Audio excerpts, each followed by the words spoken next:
आप सभी को नमस्कार और आप सबका स्वागत है सीटी पाठशाला पर। आप लोगों ने थंबनेल लिखा है, तो उन दोनों के बारे में बात करेंगे। पहली चीज़, जो हरियाणा हाई कोर्ट का जो कोर्स का जो कंटेंट है पूरा अपलोड कर दिया है, ठीक है? पूरा का पूरा अपलोड कर दिया है। सिर्फ आपके लिए गाइडेंस बाकी है, जो डेली बेसिस पे वीडियो बनाऊँगा और आपके कोर्स का जो सेक्शन है उसके अंदर मैं डालूँगा, ठीक है? जैसे कि एस्से के ऊपर में कैसे लिखना है, लेटर के ऊपर में कैसे लिखना है, इंग्लिश को कैसे टैकल करना है, हिन आपके जीके को कैसे टैकल करना है, वो सारी डेली बेसिस पे एक वीडियो बनाऊँगा जिसको आपको सुनना है और उसी के हिसाब से तैयारी करनी है। कोर्स का कंटेंट पूरा का पूरा अपलोड कर दिया है, इसलिए अपलोड किया ताकि आप लोग जल्दी उसको रिवाइज़ कर लो, जल्दी उसको लिए प्रैक्टिस कर लो, ठीक है? कोर्स अपना 99 का रुपए का है और अगर आप टाइपिंग कर सकते हो, 4 महीने के अंदर में टाइपिंग कर सकते हो, तो ये कोर्स आपके लिए है। आराम से सिलेक्शन होगा, ज़्यादा कॉम्पिटिशन नहीं है, बिल्कुल आराम से सिलेक्शन होगा, है ना? 50% से ज़्यादा कंटेंट आपका इसी में से आएगा और गारंटी तो मैं और ज़्यादा की ले सकता हूँ, लेकिन फिर अच्छा नहीं लगता, है ना? तो 50% ज़्यादा कंटेंट यहीं पे आएगा, आप देखिएगा, एग्ज़ाम देंगे तो आपको पता चलेगा, ठीक है? दूसरा, थंबनेल ने एक और चीज़ दी थी कि भई कौन बोल रहा है कि टेस्ट नहीं देना चाहिए लास्ट मोमेंट, है ना? तो उसके बारे में बोलना चाहूँगा आपको कि टेस्ट सिर्फ़ टाइम मैनेजमेंट के लिए नहीं दिया जाता है। आपसे बात कर रहा हूँ। या टेस्ट जो है ना, वो टाइम मैनेजमेंट के लिए नहीं दिया जाता है, कि आप लास्ट मोमेंट पे अगर टेस्ट देते हो तो टाइम मैनेजमेंट के लिए नहीं होता है गुरुदेव। वो होता है आपको एग्ज़ाम मोड में लाने के लिए, वो होता है आपका कॉन्फिडेंस बढ़ाने के लिए, वो होता है एग्ज़ाम के अंदर में स्कोर बढ़ाने के लिए। क्योंकि जब आप बार-बार क्वेश्चन्स की प्रैक्टिस करते हो ना, तो आपको ये पता लगता है कि कौन-सा एलिमिनेट करना है क्वेश्चन। वीडियोज़ में क्या होता है गुरुदेव, वीडियोज़ जब आप पढ़ाते हो ना 12-12 घंटे जब आप पढ़ाते हो तो होता क्या है गुरुदेव पता है आपको? आप टीचर बैठा स्टूडेंट बैठा-बैठा ना आंसर्स का इंतज़ार करता है कि अब ये टीचर आंसर बताएगा। अभी ये कहानी सुना रहा है, इसकी कहानी बता दी, अब ये आंसर बताएगा। तो एग्ज़ाम मोड के अंदर में नहीं आ रहा है वो। वो दिमाग अपने दिमाग से सोच ही नहीं रहा है इसका आंसर क्या होगा। वो तो आपको सुन रहा है ना कि आप क्या बोल रहे हो। अगर आप सोच रहे हो कि वो इतना टास्किंग कर रहा है कि आपको सुन भी रहा है और दिमाग के अंदर में आंसर सोच भी रहा है, तो ये पॉसिबिलिटी नहीं होती है, ठीक है? जब आप क्वेश्चन लिखे रहते हैं और जब आप अपने दिमाग से सोचते हो कि इसका आंसर क्या होता है, वो एग्ज़ाम मोड में आना होता है। क्योंकि आप क्वेश्चन को देख के आंसर्स को आपको चूज़ करना होता है, ठीक है? तो एग्ज़ाम मोड के अंदर में आते हो और जब आप एग्ज़ाम मोड के अंदर में आते हो ना, तो नहीं आते हुए क्वेश्चन्स को भी आप करेक्ट करते हो और उसके चांसेस भी ज़्यादा होते हैं, ठीक है? कॉन्फिडेंस बढ़ता है, स्कोर भी बढ़ता है।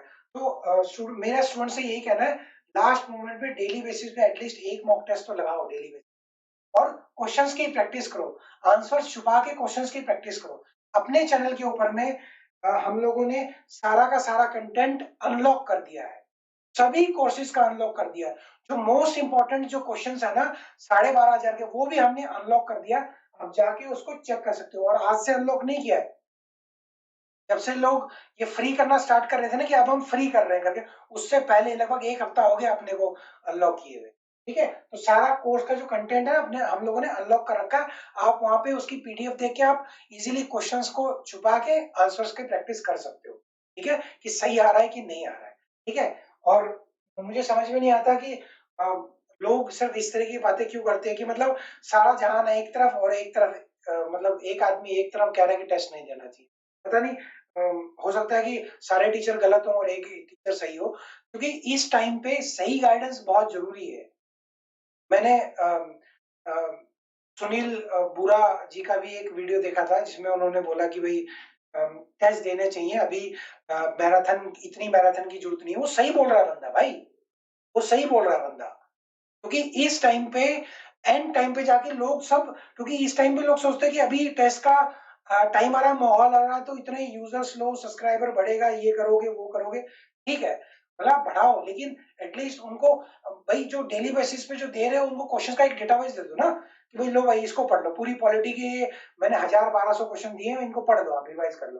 तो बच्चा उसको 3 से 4 घंटे में पढ़ लेगा।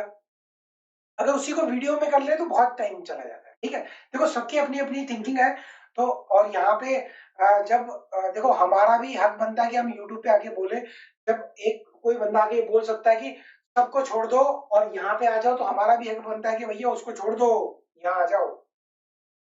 हमारा भी हक बनता है ना, तो इसीलिए मैं बोल रहा हूँ। अभी आपको maximum number of questions attempt करने चाहिए, जितने मैक्सिमम क्वेश्चन हो सकते हैं। दिन के अंदर में 1000, 1500, 2000। मैं हमेशा आप लोग व्हाट्सएप पे जो मैसेज करते हो ना, मैं रिप्लाई करता हूँ भाई, मेरे पास बहुत टाइम है। मेरे पास में इतना कंटेंट बनाने के पास में बहुत टाइम है और मैं रिप्लाई भी करता हूँ, है ना? तो मैं आप लोगों को यही बताता हूँ, जितना मैक्सिमम हो सके उतने क्वेश्चंस की प्रैक्टिस करो, ठीक है?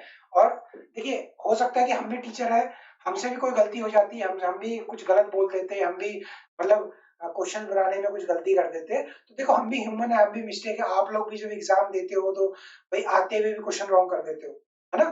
तो एक नॉर्मल सी बात है, बस सही गाइडेंस में रहो अभी। और इनके चक्करों में मत पड़ो कि एग्जाम होगा नहीं होगा, होगा नहीं, इनके चक्करों में मत पड़ो अभी, ठीक है? एग्जाम होगा वो भी पता चलेगा। अब राजेश है केटीटीटी नॉलेज टीवी देश, भाई उसका काम वो इन्फॉर्मेशन आप लोग के साथ में शेयर करता है, तो जो भी इन्फॉर्मेशन आएगी वो शेयर करेगा, उसमें क्या गलत बात है ना? तो और अगर मैं भी कोई इन्फॉर्मेशन मेरे पास में आ रही है, मेरे पास में स्टार्टिंग से जब यूट्यूब पे कोई बोलना स्टार्ट नहीं किया था, मैंने बोला था कि आपका जुलाई में एग्जाम नहीं होगा, आपका अप्रैल में एग्जाम नहीं होगा, आपका अगस्त में एग्जाम नहीं होगा। तभी लोगों ने यूट्यूब पे कंटेंट बना दिया था कि अभी ऐसी कोई इन्फॉर्मेशन नहीं है, ऐसे ही मार रहे तुम, है ना? मैंने आपको बताया था कि सितंबर तक टाइम नहीं है। सबसे पहले मैं हूँ बोलने वाला कि सितंबर तक एनटीए का टाइम नहीं है। उसके बाद में लोगों ने 10-15 दिन के बाद में वीडियो बनाना चलेगी, सितंबर में तो टाइम ही नहीं है। तो ये चीज होती है, सबकी अपनी एक्सपर्टाइज होती है कहीं ना कहीं पे, सबकी अपनी नॉलेज होती है, तो उसके हिसाब से आपको इन्फॉर्मेशन बताते हैं। तो पॉजिटिव है तो उसको लो, आपको लगता है नेगेटिव है तो मत लो ना, वहां पे गाली गलौज मत करो, वहां पे नेगेटिव कमेंट्स मत लिखो आप। क्या फर्क पड़ जाएगा? आप अगर एक कमेंट में कुछ लिख भी दोगे तो उससे क्या फर्क पड़ जाएगा? ठीक है? तो यही बात कहनी थी कि अभी गुमराह नहीं होने हैं, सिर्फ पढ़ना है, सिर्फ क्वेश्चंस को अटेम्प्ट करना है, जितने मैक्सिमम क्वेश्चन हो सकते हैं उतने मैक्सिमम क्वेश्चंस करना है। तो ये कोर्स का कंटेंट भी अपलोड हो गया, और अगर आप लोग, मुझे मालूम है इसका वीडियो जो मैंने बनाई है इसका कोई कटवट होके आगे तक भी जाएगा, तो आगे भी रिप्लाई देंगे, है ना? ठीक है, चलो अब क्लास को समाप्त करते हैं। Thank you so much, God bless, bye bye.